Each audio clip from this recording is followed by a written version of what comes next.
بسم اللہ الرحمن الرحیم۔ السلام علیکم۔ اربوں خربوں درود و سلام خاتم النبیین حضرت محمد مصطفیٰ صلی اللہ علیہ وآلہ وسلم پر، ان کی آل، ان کی اولاد پر اللہ تعالیٰ مغفرت فرمائے، آپ کی، میری، پوری امت کے مسلمانوں کی، آمین۔ دوستو، حضرت داؤد علیہ السلام کو ان خداداد صلاحیتوں کی بدولت پورے علاقے میں پسندیدہ نظروں سے دیکھا جاتا تھا۔ ان کی شخصیت اتنی مسحور کن تھی کہ جو بھی اسے دیکھتا اس سے متاثر ہوئے بغیر نہ رہتا۔ رنگ سرخ و سفید تھا اور خد و خال حسین، گفتگو میں سلیقہ اور احترام تھا، قد بستہ، آنکھوں میں بھورا پن اور سر کے ایک گوشے میں گنج تھا۔ یاد رہے کہ حضرت داؤد علیہ السلام یہودا کی نسل سے ہیں۔ شجرہ نسب حضرت یعقوب علیہ السلام سے حضرت ابراہیم علیہ السلام تک جا پہنچتا ہے۔ آپ افراہیم حضرت یوسف علیہ السلام کے بیٹے کے خاندان میں واحد شخصیت تھے جو بیک وقت پیغمبر، رسول، صاحب کتاب اور بادشاہ تھے۔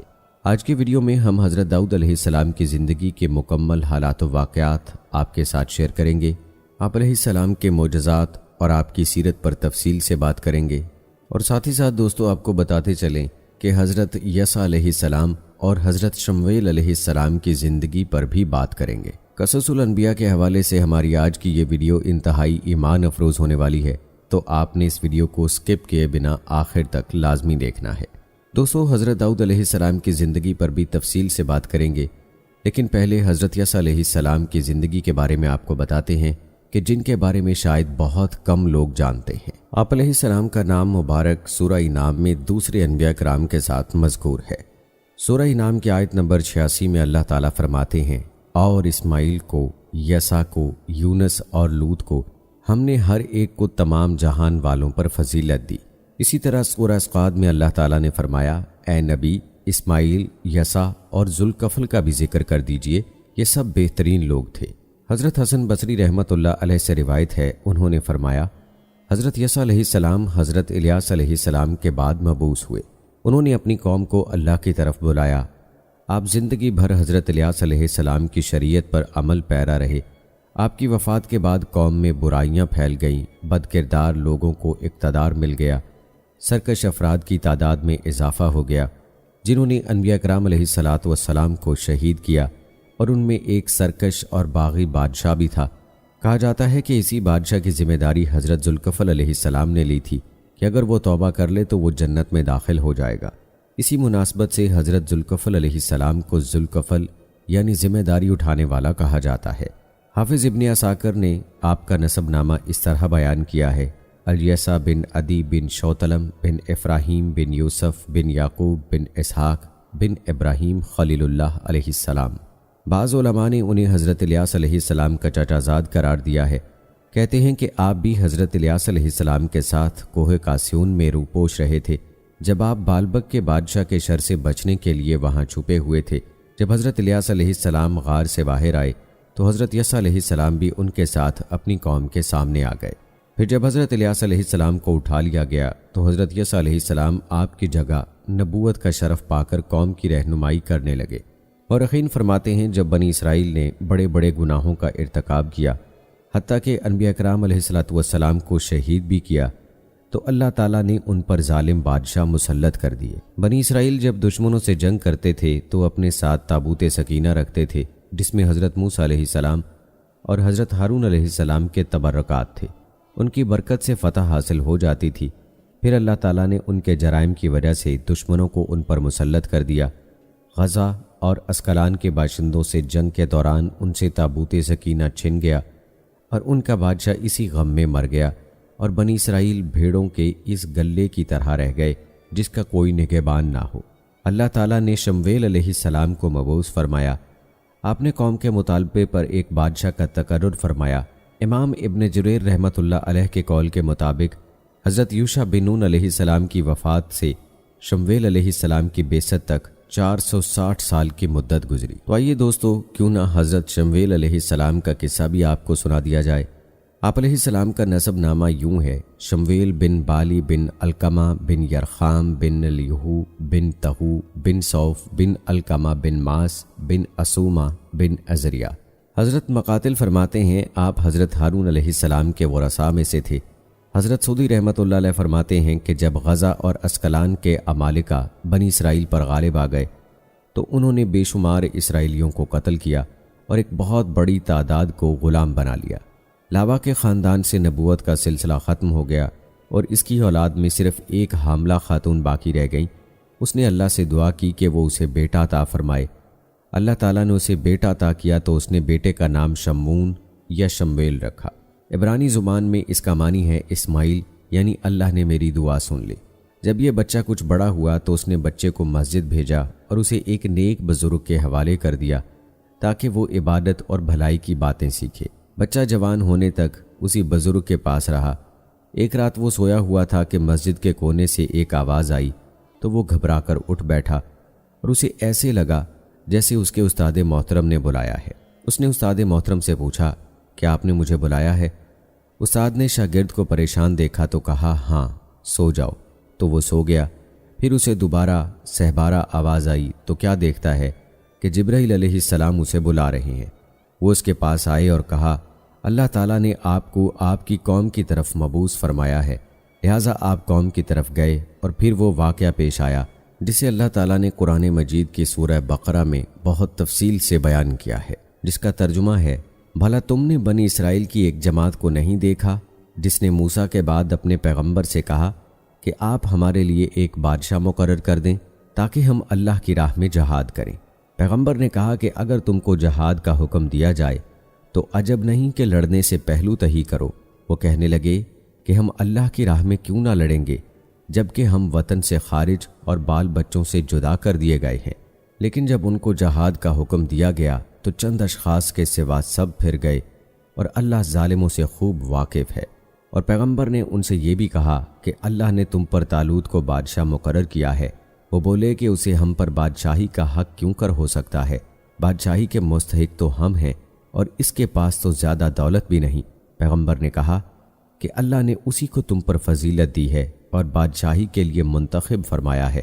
اس نے اسے علم بھی بہت بخشا ہے اور جسم بھی بہت بڑا عطا کیا ہے، اور اللہ کو اختیار ہے جسے چاہے بادشاہی بخشے، اور اللہ تعالیٰ بڑا کشائش والا اور دانا ہے۔ اور پیغمبر نے ان سے کہا کہ ان کی بادشاہی کی نشانی یہ ہے کہ تمہارے پاس ایک صندوق آئے گا جس کو فرشتے اٹھائے ہوئے ہوں گے، اس میں تمہارے پروردگار کی طرف سے تسلی بخشنے والی چیز ہوگی، اور کچھ اور چیزیں بھی ہوں گی جو موسیٰ اور ہارون علیہ السلام چھوڑ گئے تھے۔ اگر تم ایمان رکھتے ہو تو یہ تمہارے لیے ایک بڑی نشانی ہے۔ غرض جب طالوت فوجیں لے کر روانہ ہوا تو اس نے ان سے کہا کہ اللہ ایک دریا سے تمہاری آزمائش کرنے والا ہے، جو شخص اس میں سے پانی پی لے گا تو اس کی نسبت تصور کیا جائے گا کہ وہ میرا نہیں، اور جو نہ پیے گا تو سمجھا جائے گا کہ وہ میرا ہے۔ ہاں اگر کوئی ہاتھ سے چلو بھر پانی لے لے تو خیر ہے۔ جب وہ لوگ دریا پر پہنچے تو چند شخصوں کے سوا سب نے پانی پی لیا۔ پھر جب طالوت اور مومن لوگ جو اس کے ساتھ تھے دریا کے پار گئے تو کہنے لگے کہ آج ہم میں جالوت اور اس کے لشکر کا مقابلہ کرنے کی طاقت نہیں۔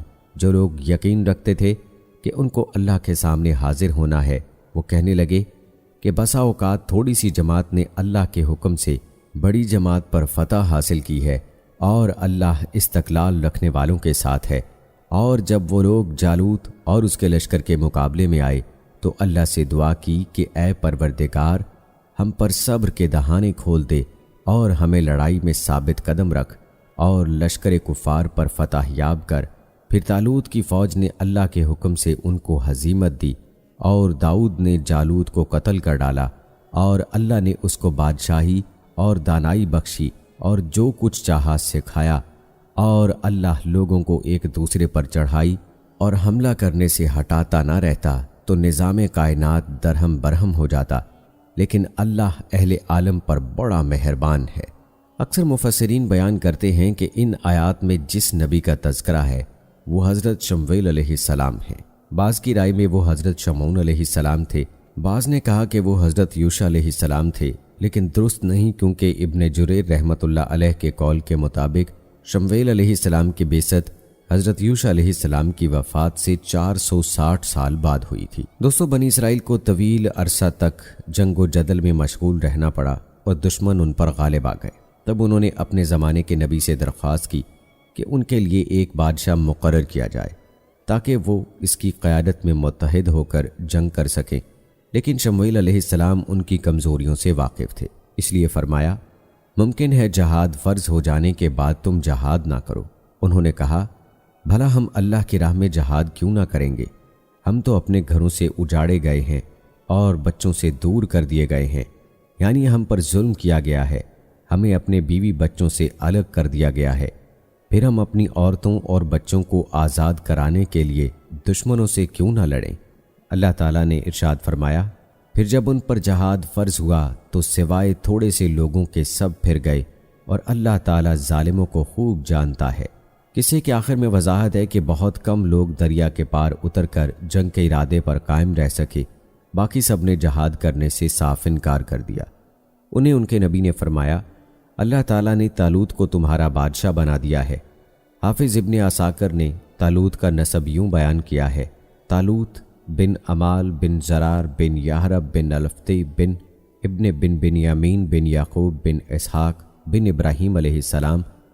ان کا پیشہ سقہ یا دباغت تھا، اس لیے وہ کہنے لگے بھلا اس کی ہم پر حکومت کیسے ہو سکتی ہے؟ اس سے تو بہت زیادہ حقدار بادشاہت کے ہم ہیں، اسے تو مالی کشادگی بھی نہیں دی گئی۔ کہتے ہیں اس سے پہلے نبوت بنی لاوا میں اور بادشاہت بنی یہودا میں تھی۔ طالوت بنی بنیامین میں سے تھے، اسی لیے بنی یہودا نے اس پر ناپسندیدگی کا اظہار کیا اور کہا کہ بادشاہت پر ہمارا حق زیادہ ہے۔ انہوں نے یہ اعتراض بھی کیا کہ یہ شخص مفلس اور بے زر ہے، ایسا شخص کس طرح بادشاہ بن سکتا ہے؟ شموئیل علیہ السلام نے فرمایا یہ تمہارا کام نہیں کہ کسی خاص خاندان سے بادشاہ کا انتخاب کرو، بلکہ اللہ تعالیٰ جسے چاہتا ہے حکومت دیتا ہے۔ مزید فرمایا اللہ تعالیٰ نے اسے تم پر برگزیدہ کیا ہے اور اسے علمی اور جسمانی برتری عطا فرمائی ہے، یعنی ایسی وجیح شخصیت عطا کی ہے کہ بنی اسرائیل میں اس جیسا کوئی نہیں۔ وہ قد و قامت اور ظاہری صورت میں بھی سب سے بڑھ کر تھے اور عقل و فہم میں بھی۔ ان کے نبی نے ان سے کہا اس کی بادشاہت من جانب اللہ ہونے کی نشانی یہ ہے کہ تمہارے پاس وہ صندوق آ جائے گا جس میں تمہارے رب کی طرف سے تسکین ہے اور آل موسیٰ و آل ہارون کا بقیہ ترکہ ہے، فرشتے اسے اٹھا کر لائیں گے، یقیناً یہ تمہارے لیے کھلی دلیل ہے اگر تم ایماندار ہو۔ بنی اسرائیل نے فلسطین کے عمالقہ سے جنگ کی اور شکست کھائی۔ تابوت سکینہ جسے میدان جنگ میں اس لیے لایا جاتا تھا کہ اس کی برکت سے دشمن پر فتح حاصل ہو، اس کو دشمنوں نے چھین لیا۔ اس آیت میں یہ ذکر ہے کہ اللہ تعالیٰ نے ان سے وعدہ کیا اور طالوت کی نامزدگی اللہ کی طرف سے ہونے کی یہ علامت بیان فرمائی کہ وہ صندوق جسے تابوت سکینہ اطمینان قلب والا صندوق کہتے تھے تمہیں واپس مل جائے گا۔ اس صندوق میں ایسے کون سے تبرکات تھے جو ان کے لیے باعث سکینت تھے، اس کے بارے میں مختلف اقوال ذکر کیے گئے ہیں۔ ایک قول کے مطابق سونے کا ایک تھال تھا جسے انبیاء کرام علیہ السلام کے سینوں کو غسل دیا گیا تھا۔ ایک قول کے مطابق ایک قسم کی ہوا تھی۔ ایک قول کے مطابق ایک بلی کی صورت تھی۔ جنگ کے دوران میں اس سے آنے والی آواز فتح کی بشارت سمجھی جاتی تھی۔ آل موسیٰ علیہ السلام اور آل ہارون علیہ السلام کا بقیہ ترکہ بھی اسی صندوق میں تھا۔ ایک قول کے مطابق اس میں ٹوٹی ہوئی آسمانی تختیوں کے ٹکڑے اور تھوڑا سا من تھا جو میدان تہ میں ان پر نازل ہوتا رہا تھا۔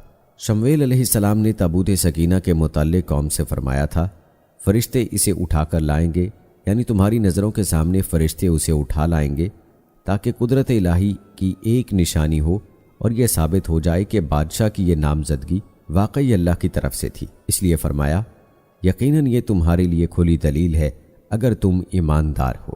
جب عمالقہ اس صندوق کو تبرکات سمیت لے گئے اور اس پر قابض ہو گئے تو اپنے شہر میں لے جا کر اسے اپنے ایک بت کے نیچے رکھ دیا۔ صبح کو دیکھا تو صندوق بت کے سر پر تھا، انہوں نے پھر نیچے رکھ دیا۔ اگلے دن پھر وہ بت کے سر پر تھا۔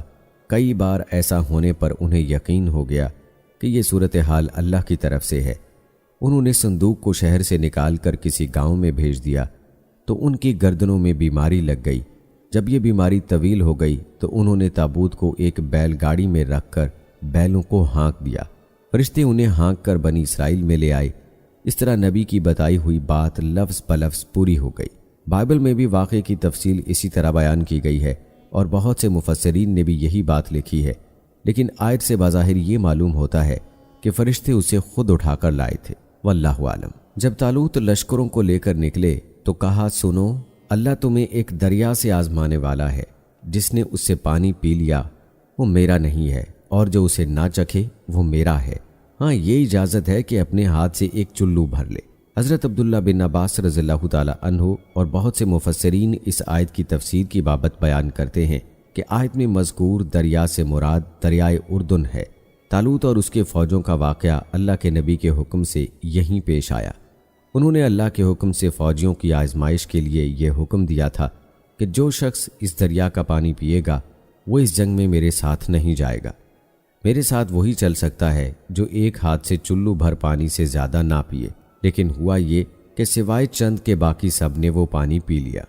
حضرت برا بن عازب رضی اللہ تعالی عنہ سے روایت ہے کہ صحابہ کرام رضوان اللہ اجمعین ذکر کیا کرتے تھے کہ غزوہ بدر میں اتنے صحابہ رضوان اللہ اجمعین شریک تھے جتنے طالوت کے مخلص ساتھی تھے، جنہوں نے ان کے ہمراہ دریا پار کیا، اور ان کی تعداد 300 افراد سے کچھ زیادہ تھی۔ اللہ تعالیٰ کا ارشاد ہے، طالوت مومنین سمیت جب دریا سے گزر گئے تو وہ لوگ کہنے لگے، آج تو ہم میں طاقت نہیں کہ جالوت اور اس کے لشکروں سے لڑیں۔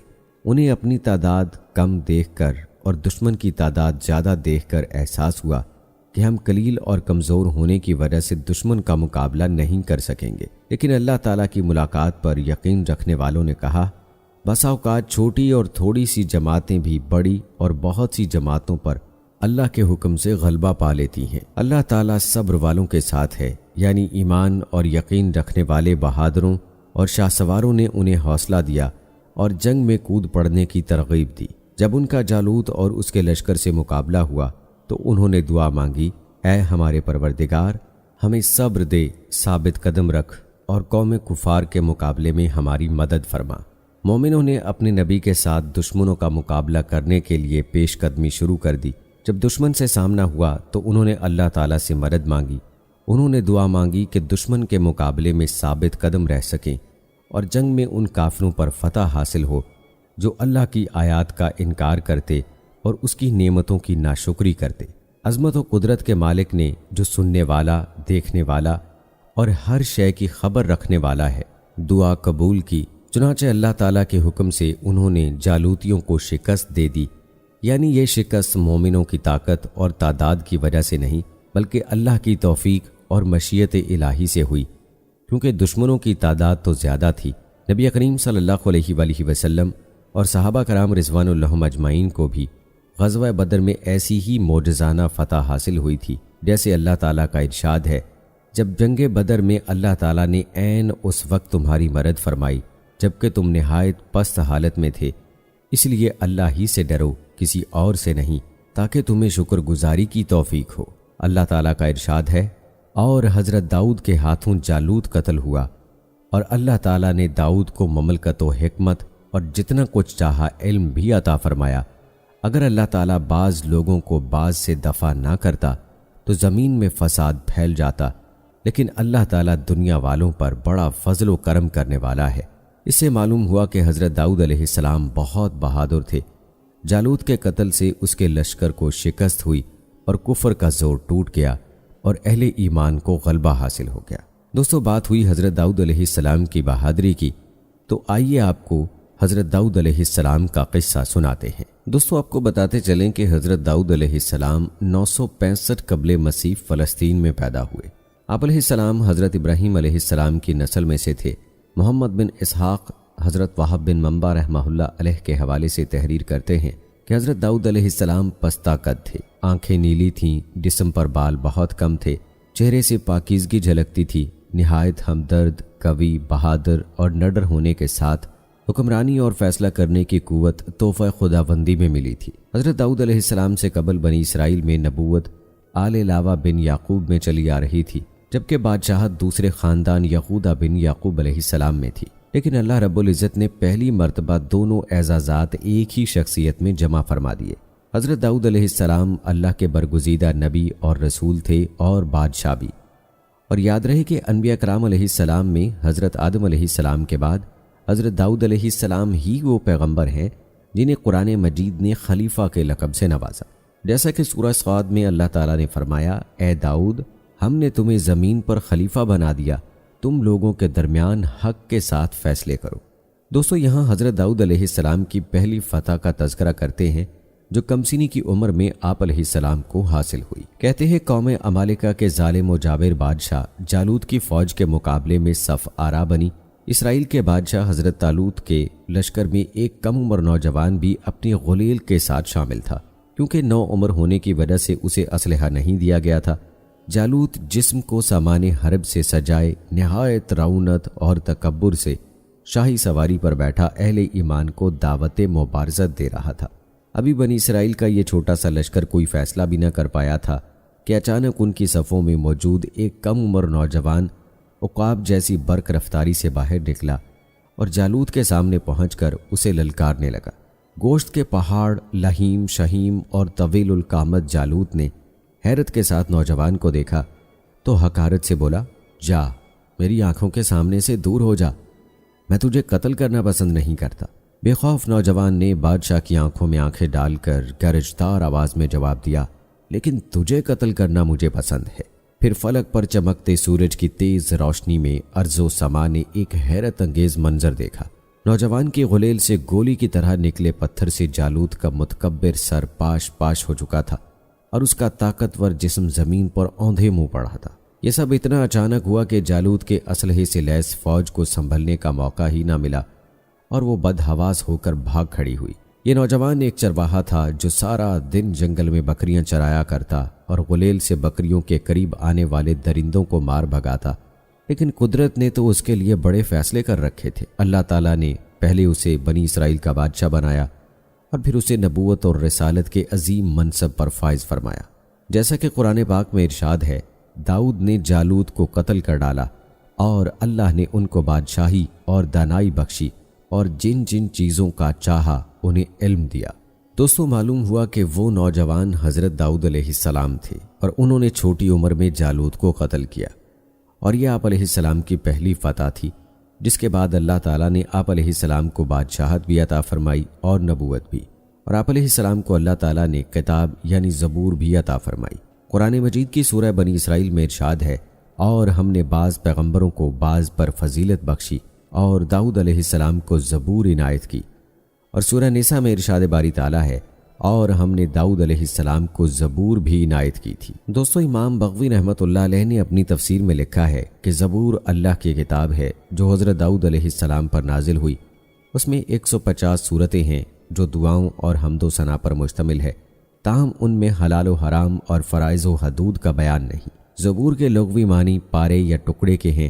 دراصل زبور کے نزول کا مقصد تورات کی تکمیل تھا، اس لیے گویا یہ تورات ہی کا ایک حصہ یا ٹکڑا ہے۔ دوستو، آپ کو بتاتے چلیں کہ زبور اللہ تبارک و تعالیٰ کی حمد و ثنا سے مزین ہے، اور حضرت داؤد علیہ السلام کو اللہ تعالیٰ نے دل نشین آواز اور سحر انگیز لحن عطا فرمایا تھا۔ آپ علیہ السلام جب زبور کی تلاوت فرماتے تو وجد آفرین تلاوت سے مسحور ہو کر چرند پرند درخت پہاڑ جن و انس دریاؤ سمندر یعنی سب اللہ تعالیٰ کی حمد و ثنا میں محو ہو جاتے۔ اسی لیے آج تک لحن داؤدی ضرب المثل ہے۔ مسند احمد میں حضرت ابو ہریرہ رضی اللہ تعالیٰ عنہ سے مروی ہے کہ رسول اکرم صلی اللہ علیہ وآلہ وسلم نے فرمایا کہ داؤد علیہ السلام پر قرأت کو آسان اور ہلکا کر دیا گیا تھا۔ وہ اپنے گھوڑے پر زین کسنے کا حکم فرماتے، اور اس سے پہلے کہ زین کسی جاتی آپ علیہ السلام پوری زبور تلاوت کر چکے ہوتے۔ حضور نبی کریم صلی اللہ علیہ وآلہ وسلم جب حضرت ابو موسیٰ اشعری رضی اللہ تعالیٰ عنہ کی تلاوت قرآن سنتے تو فرماتے، ابو موسیٰ کو اللہ نے لحن داؤدی عطا فرمایا ہے۔ پیارے دوستو، آپ کو بتاتے چلیں کہ قرآن مجید کی 9 سورہ مبارکہ، سورہ بقرہ، سورہ نساء، سورہ المائدہ، سورہ انعام، سورہ الاسراء، سورہ انبیاء، سورہ نمل، سورہ سبا اور سورہ صاد میں 16 مقامات پر حضرت داؤد علیہ السلام کا ذکر ہے۔ بعض صورتوں میں تفصیل سے اور بعض میں مختصر طور پر ان کے حالات و واقعات بیان کیے گئے ہیں، جبکہ ان پر نازل کردہ کتاب زبور کا 3 صورتوں میں ذکر ہے۔ سورہ انبیاء میں اللہ تعالیٰ فرماتے ہیں، ہم نے پہاڑوں کو داؤد کے لیے مسخر کر دیا کہ ان کے ساتھ تسبیح کرتے تھے، اور جانوروں کو بھی مسخر کر دیا تھا۔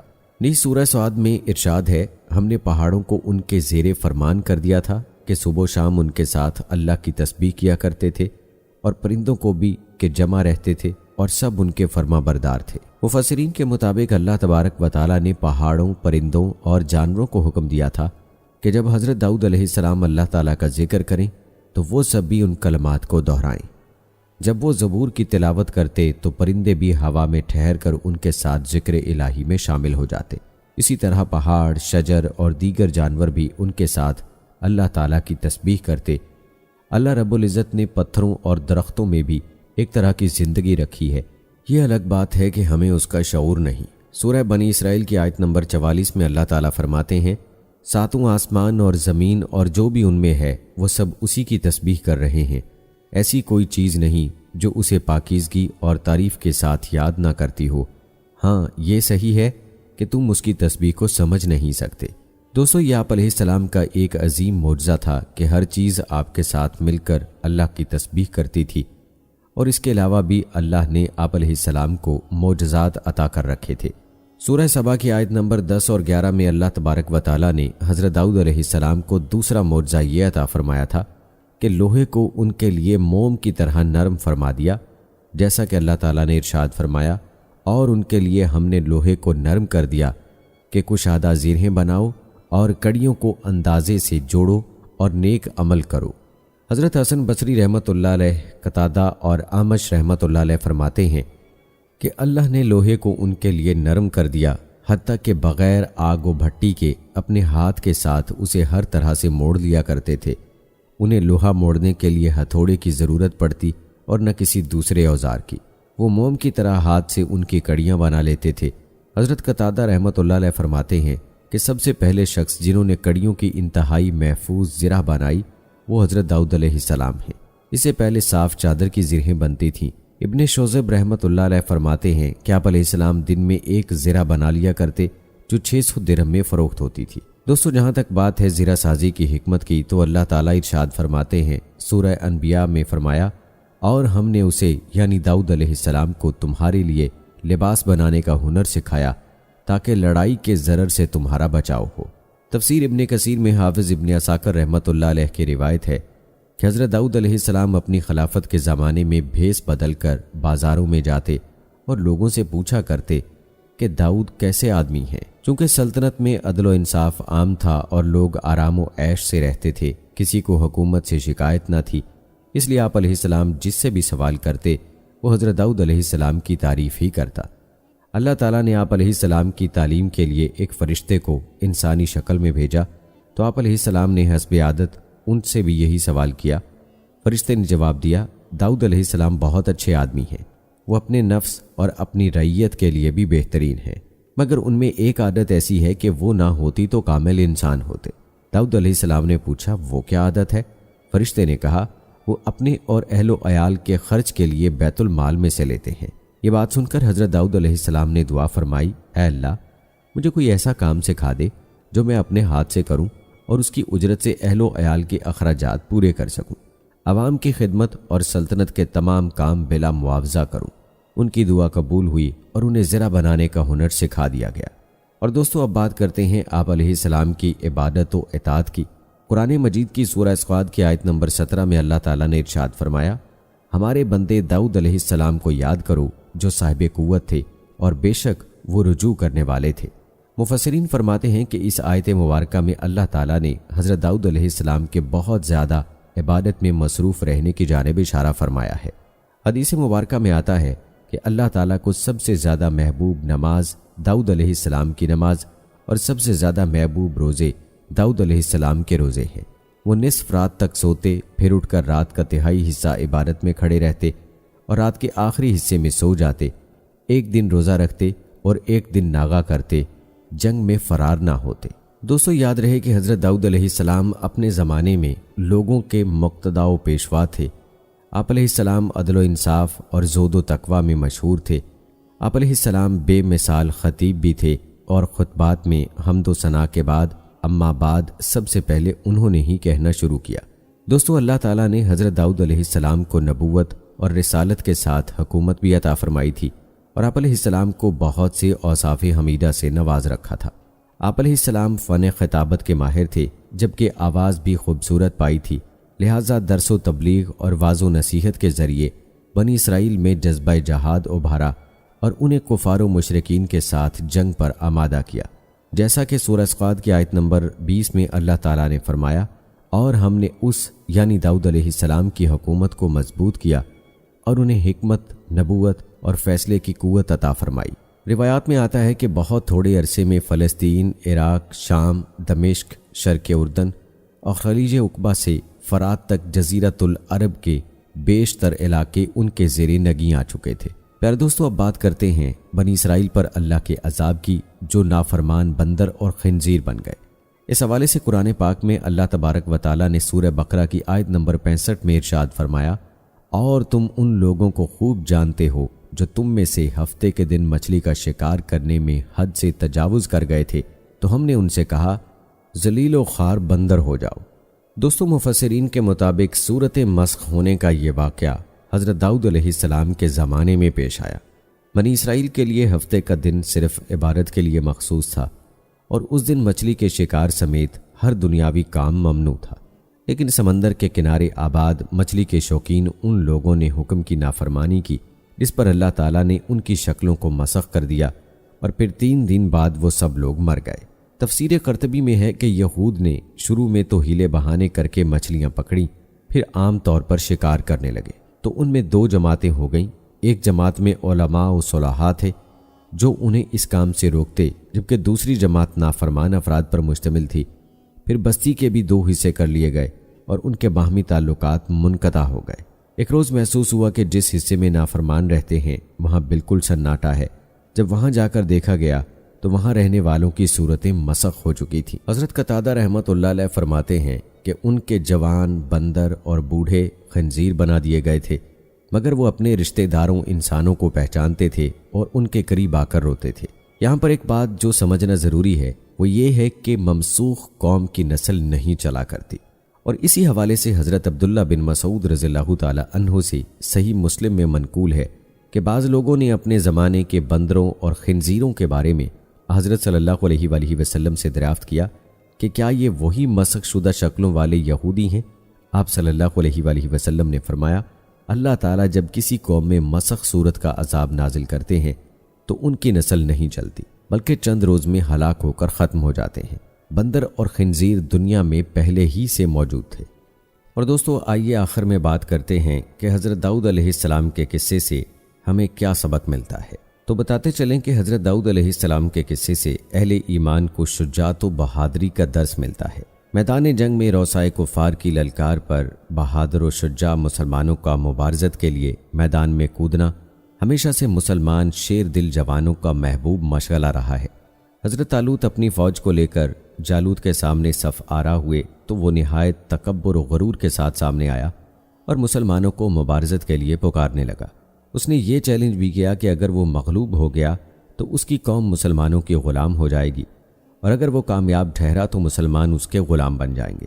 اس للکار پر غیور و شجاع حضرت داؤد علیہ السلام اس کے مقابلے میں آگے تشریف لائے اور تاک کر ایک پتھر اس کی پیشانی پر مارا، جس سے وہ زمین بوس ہو گیا۔ آپ نے نہایت پھرتی سے اس کا سر تن سے جدا کر دیا۔ کافروں نے اپنے نہایت بہادر سردار کا اتنی تیز رفتاری سے انجام بد دیکھا تو ان کے حوصلے جواب دے گئے، جبکہ مسلمانوں نے اپنے شیر دل جوان کے کارنامے کے بعد نہایت شجاعت سے جنگ لڑی اور کامیابی سے ہمکنار ہو گئے۔ حالانکہ وہ قلیل تعداد میں تھے، نہایت کثیر تعداد میں قتل ہوئے اور باقی زخمی حالت میں قیدی بنے۔ حضرت داؤد علیہ السلام کے قصے سے اس سنت الہی کا پتہ چلتا ہے کہ اللہ تعالیٰ نے اہل دنیا پر خصوصی فضل و کرم کرتے ہوئے یہ قانون بنایا ہے کہ وہ دنیا میں کسی کو دائمی اقتدار و حکمرانی سے نہیں نوازتا۔ اگر ایسا ہوتا تو حکمران اللہ تعالیٰ کے احکام کو فراموش کر کے ظلم و ستم کی انتہا کر دیتے۔ اس لیے اللہ تعالیٰ انسانوں کے ایک گروہ کو کچھ عرصہ اقتدار دیتا ہے، پھر اس کے ظلم و ستم کا خاتمہ دوسرے گروہ کے ذریعے سے کر دیتا ہے تاکہ انسانیت کو نجات ملے اور ظالم اپنے انجام کو پہنچیں۔ اللہ تعالیٰ نے اس حکمت الہی کا اظہار فرماتے ہوئے فرمایا، اگر اللہ تعالیٰ بعض لوگوں کو بعض سے دفع نہ کرتا تو زمین میں فساد پھیل جاتا، لیکن اللہ تعالیٰ دنیا والوں پر بڑا فضل و کرم کرنے والا ہے۔ پھر اسی طرح سورہ حج میں اللہ تعالیٰ نے فرمایا، اگر اللہ تعالیٰ بعض لوگوں کو بعض سے نہ ہٹاتا رہتا تو عبادت خانے اور گرجے اور یہودیوں کے معبد اور وہ مسجدیں سب ڈھائے جا چکے ہوتے جہاں اللہ کا نام بکثرت لیا جاتا ہے۔ لہٰذا تاریخ انسانی اللہ تعالیٰ کی اسی سنت کے شواہد سے بھری پڑی ہے۔ دنیا میں آنے والے ہر جابر، ظالم اور زبردست کو اللہ تعالیٰ نے ایک وقت تک غلبہ و اقتدار سے نوازا اور پھر اس کی رسی کھینچ کر دوسرے گروہ کو غلبہ و حکمرانی عطا کر دی۔ ظالم منگول، تاتاری، جرمن نازی، روسی، برطانوی استعمار دور ماضی کے عبرت انگیز نمونے ہیں جو موجودہ سپر پاور اور اس کے حاشیہ برداروں کے لیے نمونہ عبرت ہونے چاہیے۔ تاریخ اسلامی پر نظر دوڑائیں تو ابتدائی اسلام میں قریش مکہ غریب مسلمانوں پر ہر قسم کا ظلم و ستم ڈھاتے دکھائی دیتے ہیں، انہیں بیت اللہ اور مکہ مکرمہ کی سرزمین سے ہجرت پر مجبور کر دیتے ہیں، لیکن چند ہی سالوں بعد ان کا سارا غلبہ و غرور انہی غریب مسلمانوں کے قدموں تلے ہوتا ہے اور وہ بخشش کی بھیک مانگتے دکھائی دیتے ہیں۔ حضرت داؤد علیہ السلام کے قصے سے فیصلہ کرنے کے آداب اور قاضی کے آداب کا پتہ چلتا ہے۔ حضرت داؤد علیہ السلام نے اپنے اوقات کو 4 حصوں میں تقسیم کیا ہوا تھا، ایک دن عبادت و ریاضت کے لیے، ایک دن واعظ و نصیحت کے لیے، پھر ایک دن عوامی فیصلوں کے لیے اور ایک دن اپنے نفس اور اہل و عیال کے لیے۔ ایک ایسے دن جب کہ وہ ان کے نفس اور اہل خانہ کے لیے مختص تھا، 2 فرشتے فرضی مقدمہ لے کر حاضر ہوئے۔ آپ نے صرف مدعی کی بات سن کر فیصلہ کر دیا اور مدعا علیہ کی حجت نہ سنی۔ اللہ تعالیٰ نے آپ کے درجات بلند کرنے کے لیے آپ کو اس آزمائش میں ڈالا تھا۔ آپ کو اپنی غلطی کا احساس ہوا تو فوراً بارگاہ الہی میں جھک گئے اور توبہ و استغفار کیا۔ اللہ تعالیٰ نے قرآن پاک کی سورہ صاد میں ذکر کیا ہے، اور داؤد سمجھ گئے کہ ہم نے انہیں آزمایا ہے، پھر تو اپنے رب سے استغفار کرنے لگے اور عاجزی کرتے ہوئے گر پڑے اور پوری طرح رجوع کیا، پس ہم نے بھی ان کا وہ قصور معاف فرما دیا۔ یقیناً وہ ہمارے نزدیک بڑے مرتبے والے اور بہت اچھے ٹھکانے والے ہیں۔ بعض مفسرین کا خیال یہ ہے کہ 2 شخص حقیقی جھگڑا لے کر آئے تھے۔ اس واقعے سے آپ کے صبر و تحمل کا امتحان لیا گیا، کیونکہ جس طرح اور جس وقت وہ آئے تھے اس سے انسانی طبیعت میں اشتعال اور غصے کا آنا فطری بات تھی۔ دیوار پھاند کر آنا، عبارت میں دخل اندازی کرنا اور طرز تکلم میں آپ کی شان و عظمت کا لحاظ نہ رکھنا، یہ سب امور غصہ دلانے کے لیے کافی تھے، مگر آپ نے صبر کا مظاہرہ کیا۔ تاہم جو ہلکی سی طبعی ناگواری ہوئی تھی اس پر توبہ و استغفار کر کے اپنے رب کی طرف رجوع کیا۔ کچھ مفسرین کا خیال یہ ہے کہ آپ کی آزمائش یہ تھی کہ آپ قاضی ہوتے ہوئے بھی جھگڑوں میں الجھے ہوئے مدعیوں اور مدعا علیہان سے چھپ کر بیٹھتے تھے، حالانکہ قاضی کو ہمہ وقت فیصلہ کرنے کے لیے تیار رہنا چاہیے۔ لہٰذا وہ دونوں مجبور ہو کر دیوار پھلانگ کر آپ کے پاس پہنچے۔ رسول اکرم صلی اللہ علیہ وآلہ وسلم نے قاضیوں کو نصیحت کرتے ہوئے فرمایا، کوئی قاضی 2 افراد کے درمیان غصے کی حالت میں فیصلہ نہ کرے۔ موجودہ دور کے چیف جسٹس اور جج حضرات جو لمبی گاڑیوں اور حفاظتی دستوں کے حصار میں آتے ہیں اور مضبوط آئینی فصیلوں کے اندر بیٹھ کر حکمران وقت کی خواہش و منشا کو پورا کرنے کے لیے فیصلے کرتے ہیں، انہیں اس فرمان نبوی کو ہمیشہ یاد رکھنا چاہیے۔ آپ صلی اللہ علیہ وآلہ وسلم نے فرمایا، قاضی 3 قسم کے ہیں، ایک قسم جنتی ہے جبکہ 2 قسمیں جہنم میں جائیں گی۔ جنتی قاضی وہ ہے جس نے حق کو پا کر اس کے مطابق فیصلہ کیا، اور جس قاضی نے حق کو معلوم کر کے بھی فیصلے میں ظلم کیا وہ جہنمی ہے، اور وہ قاضی بھی جہنمی ہے جس نے مبنی بر جہالت فیصلے کیے۔ اللہ تعالیٰ نے حضرت داؤد علیہ السلام کو نبوت اور بادشاہت کی عظیم نعمتوں سے سرفراز فرمایا۔ اس کے علاوہ آپ علیہ السلام کے بہت سارے معجزات بھی تھے۔ اللہ تعالیٰ نے آپ کے لیے لوہے کی سختی اور مضبوطی کو نہایت نرم کر دیا تھا، لہٰذا آپ بغیر پگھلائے اور تپائے لوہے کو جس طرح چاہتے موڑ لیتے اور جیسے چاہتے اس کو شکل دے لیتے۔ آپ اس لوہے سے جنگی لباس زرہیں تیار کرتے جو انتہائی مناسب اور خوبصورت ہوتی تھیں۔ حضرت قتادہ رحمۃ اللہ علیہ فرماتے ہیں کہ حضرت داؤد علیہ السلام سے پہلے بھی لوگ زرہیں بناتے تھے، مگر وہ سادہ بغیر کنڈوں اور بغیر حلقوں کے ہوتی تھیں، لیکن آپ نے زرہیں کنڈوں اور حلقوں والی بنائیں جو زیادہ مضبوط اور مفید تھیں۔ آپ کو نہایت مترنم اور پرسوز آواز عطا کی گئی تھی۔ جب آپ اپنی خوبصورت مترنم آواز میں زبور کی تلاوت فرماتے تھے تو پہاڑ بھی آپ کے ساتھ شریک تسبیح ہو جاتے اور پرندے ہوا میں ٹھہر جاتے اور آپ کے ساتھ تلاوت و تسبیح شریک ہو جاتے۔ بلند و بالا جامد پہاڑوں اور ہوا میں اڑتے ہوئے پرندوں کو آپ کے ساتھ تسبیحات کرنے کے لیے مسخر کر دیا گیا۔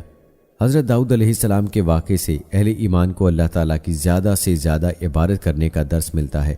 اللہ تعالیٰ نے اپنے محبوب آخر الزماں صلی اللہ علیہ وآلہ وسلم سے داؤد علیہ السلام کو اسوہ حسنہ بیان کیا کہ وہ نہایت عبادت گزار اور پروردگار کی طرف رجوع و انابت کرنے والے تھے۔